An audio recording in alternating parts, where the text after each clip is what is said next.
Welcome to my Sorare journey. It's the 28th of December and we are ready for war in 2023. The teams are prepared. I'm ready to show you all of the teams. I've even got a little bit of an ETH balance as you can see on screen. So there may be some late additions, but the core fundamental of the team is ready to go. I'll keep you up to date if you don't know what's been going on. Essentially, I expect the Premier League to drop in very early January. If not early January, I fully expect it to come out sometime in January. What that does to the Champion Europe prize pool is make it much more in demand. It makes it more expensive. It gives it a little more premium than it already has. Because people want the Premier League cards, they're naturally going to be more expensive. And everyone knows about them. It will probably drive some users to the platform and that could push player prices up, right? So I've always been doing really well in the limited divisions. You know, it's a lot easier when you can go out and pick the best players. Now I'm coming up with a strong disadvantage with the fact that I am not able to compete with your Messis, your Neymars, your Mbappes, your Kimmiches. The problem with those players is not only are they so expensive, not only are they so good, they're so consistent as well because they play for the best teams in the league. You know, I'm not saying these teams don't get beat, but it is very, very rare. And when you look at a Kimmich, even when they do get beat, he's still putting up like a 60. So it's going to be hard to compete. I have absolutely no doubts about that. My road to attack was essentially 2 stacks. Why? Because, well, stacks play in the same game week. So one of the keys when you're trying to, be an underdog is to compete in game weeks where the best teams aren't playing. It's the easiest advantage, right? Sometimes you're going to get quiet mid-game weeks where, only a certain amount of teams are playing. And then the second road was that you can essentially pick fixtures, right? Because by having 2 different stacks running, you can say, well, maybe this team is coming up against a hard attack, so I'm not expecting them to score much, but they're going to be under a lot of defensive pressure. Whereas on the other side, all you need the other teams to do is come up against a team where they can score a goal, especially if you've got the key players that are going to be part of the dynamic of scoring and assisting each other to be absolutely fantastic. Let's get into the new additions in the team then. So starting with Gianluca Mancini from Roma. I think he's such a solid scorer, especially at his price range. I managed to pick him up here for about £125 in rare. He's not going to put up those kind of fantastic over the top hundreds, but he's going to put up your consistent 60s, 50s, some of the players you need when you're trying to compete on a budget, and it gives you depth of options, right? So I probably won't be playing Mancini every week, but he will be used in strong favourable fixtures. Then to partner up with Mancini, we have gone for a massive Paulo Dybala from Roma. I've watched a lot of Roma this year, and I would say that he is at the key of what they're doing. He gets free kicks, he gets corners. The Roma fans have really taken well to him. I think one of the key benefits that people aren't really picking up on right now in the Sorare market is the L15. So his L15 is awful. The reason for that is that he was playing for Argentina, and he's coming back off an injury. So they're trying to, control his minutes. He really wasn't involved in the World Cup. But by coming off the bench, his score was dramatically dragged down. So his score of 31, he's not an average of 31 type of player. He's an average of 60 type of player. So when you're talking about the cap mode, which is also the other strategy I'm trying to take on, when you get a plus 30 projection on what your last 15 is compared to what you're actually expected to score in the game, those type of players are going to be absolutely key. And in the rare division where you don't have the opportunity to go and make a new team every week because, it's harder to get liquidity and, players are more expensive, a player like Paulo Dybala can really set a team apart just for the first 2-3 weeks of the cap division. So he's one of the strong pickups. I think he's great long-term for the Champion Europe. There's no extra cards in terms of his scarcity for the season because Roma aren't on board. He's at the hub of, all of the attacks, which are going to give him good AA. And the cap division mode. He was an absolute certainty. Oh, and the final, actually. I absolutely love Paulo Dybala. He's just a legend. When he scored the goal for Argentina in the final of the World Cup, obviously you guys know I was a massive supporter of Messi and Argentina for that World Cup. And when he scored his penalty, I was like, right, I'm just going to go get him. I don't care who's got him. And thankfully, the main man, Pavel, we're dancing with the devil again. He's gone and done it. I'll show you the trade deal at the end. But, some people just like to see the main core of it before we get to the, nitty gritty details. And then who are we pairing him up with? Of course, Lorenzo Pellegrini, who is probably the best scoring SO5 player at Roma. I'd say he's probably the best player at Roma. He is probably just better than Dybala. He is fantastic. He's absolutely everywhere. He can play in any sort of position, whether that be attacker midfield or defensive midfield. He's done it all this season, and you couldn't build a Roma stack without him. What I found myself doing, obviously, is once I got Dybala, I was like, well, I've got Mancini, I've got Rui. I just need a midfielder. And obviously, if you'd seen the last video, I wanted Zaniolo, but I managed to raise some funds. Where did I raise these funds from? You're probably wondering. I sold a lot of big basketball cards if you've been watching my Sorare NBA journey. And then, of course, I actually got rid of all of my super rares as well. I managed to get one of the, a liquid super rares I didn't think would be, sold for a while because I wanted a fair price. At a fair price, got a nice offer from that. So we had some funding and we managed to get Pellegrini, In terms of like playing, I don't think I need to go too much into detail. Yes, they've not been hitting the ground running, which is why you get a nice discount on them. I think, at the time of picking them up, I got them today actually. He was about £700, £725. And of course, again, I got him in a trade deal with Paulo Dybala, who absolutely saved me. I'll talk about it at the end. And then finally, we have a midfielder to keep the Bilbao stack together. If you know my old midfielder, it's Rodrigo de Paul. I still have de Paul, I absolutely love him. But this week he was out injured, so I was like, I need another player that's going to step in. If you watch my last series, I've started a brand new series where it's kind of like a game show type series on YouTube. I think it'll be a lot of fun. I did that with Quinny. And speaking to Quinny, we're obviously talking about how our kind of journeys are going on Sorare, and he was like, oh, you got a Bilbao stack now. Ohan Sanchez here, the absolute key. You must be loving him. And I'm like, I have no idea who you're talking about, mate. Can you spell out that name? Because I'm going to go get him. So I added him to the watch list and then did a little bit of research myself. And I was like, yeah, this is the absolute player.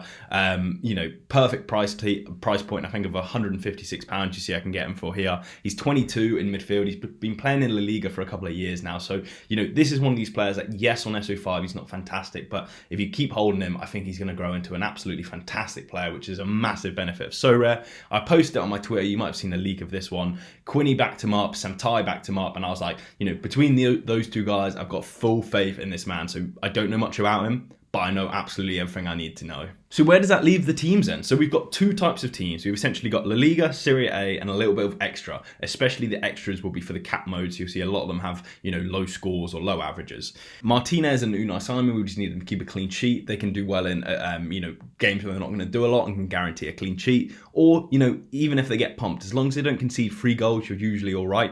I could improve and go for Yere in defence, but essentially I'm going to watch a little bit of Bilbao, see how they play. If he's really a lot more involved than Martinez or a little bit more nailed, as time goes on, I'll adjust my team. But for now, I'm quite happy with it. We kind of have an attacking stack in the form of Atletico Madrid. And attacking stack and Atletico Madrid don't really kind of go together well in this sentence if you know football at all, really. So I'm going to see how this one goes. You'll know this is kind of a hangover from the World Cup. I love Griezmann at the World Cup. De Paul was a great pickup for the World Cup.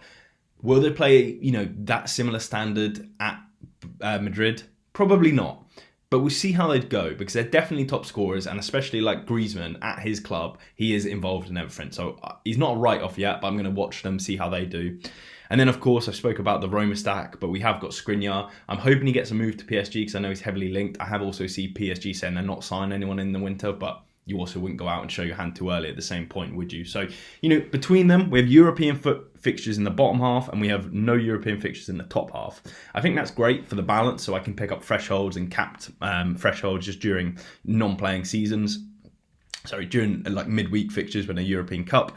If Roma go on for another European Cup run, which I'd absolutely love, then of course we have those kind of very quiet fixtures where big teams won't be playing and I have a lot more chance of winning Champion Europe. So the long term's there as long as I can get past RB Salzburg. I'm not relying on the European fixtures, but it's a nice to have kind of thing. But essentially the two leagues every week play at the same time, so we're going to be mixing and matching them. And then of course we've got a couple of people that through the list. So DeMarcos is a cheap pickup from Bilbao, so if we need, if we really think they're going to keep a clean sheet, we can triple up on the defence.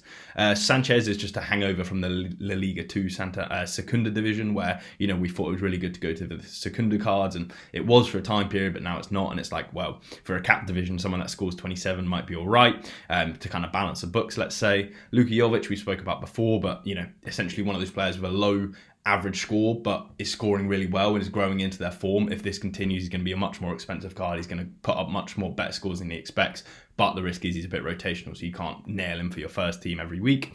And then Selic's actually the only card I don't have. I've got an offering for him, and I could go out and buy him now. I'm just being a bit kind of pedantic with my prices, but because I've watched a lot of Roma, I know that Jose Mourinho has absolutely flipped on Karsdorp. Essentially, I think he said that he's never going to play a game for the club again. So transfer window, he's absolutely out. And you got to think who's going to replace him. So Selic has played the last couple of games once Mourinho decided he's essentially never going to play again. And you can pick him up now for about £68, I think it is. So £68 for who I expect to be a starting forward is obviously great value, especially when he puts up scores when he plays of, what are the last three here?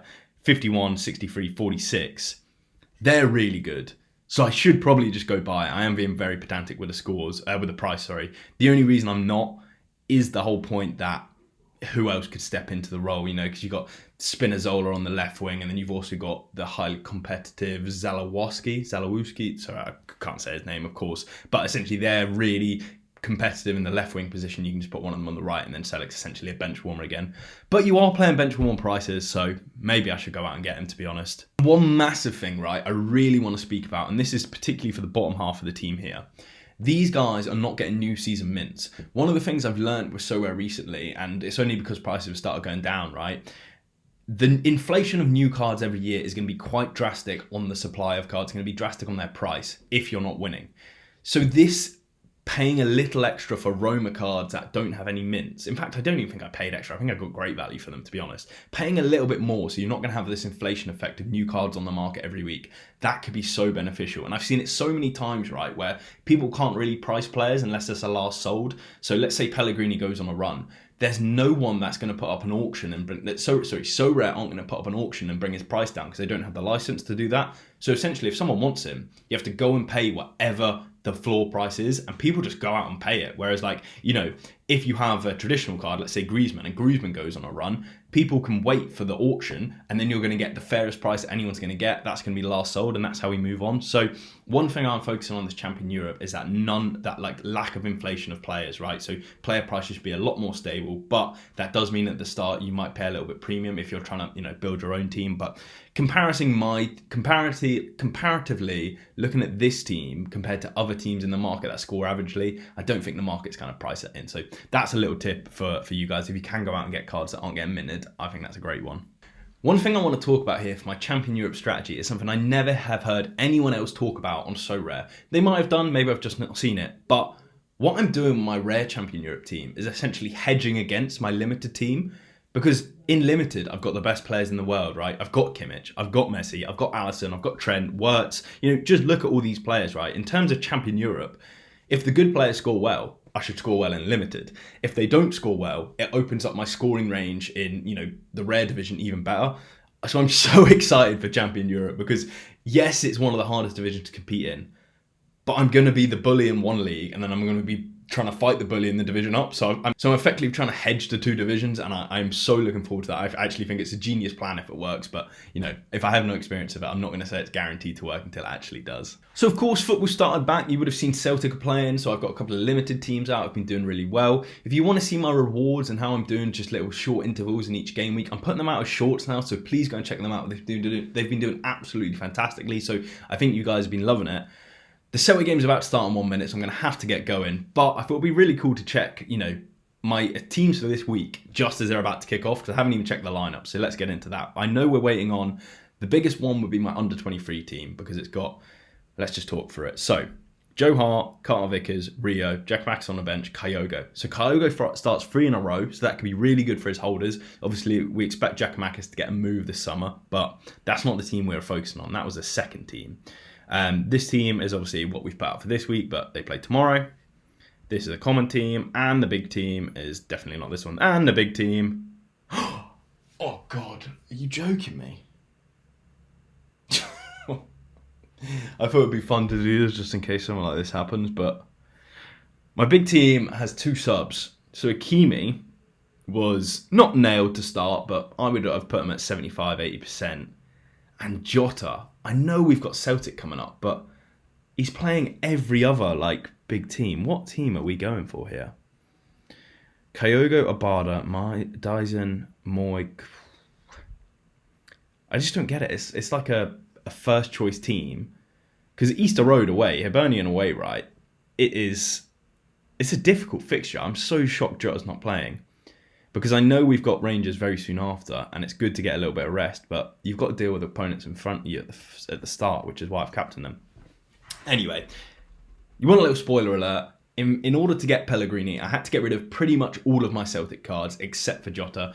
The problem I was finding with Celtic cards is that I was celebrating the cards when I was supporting my team, and I didn't like that at all. So I'm getting rid of all of my players, except for, like, Jota, I just can't get rid of. I've had him for so long. He's my favourite Celtic player. And currently, Joe Hart's a really good limited scarcity specialist player because he's under 40 average, which obviously probably shouldn't be in the long term. So holding on to him for now. But yeah, big news.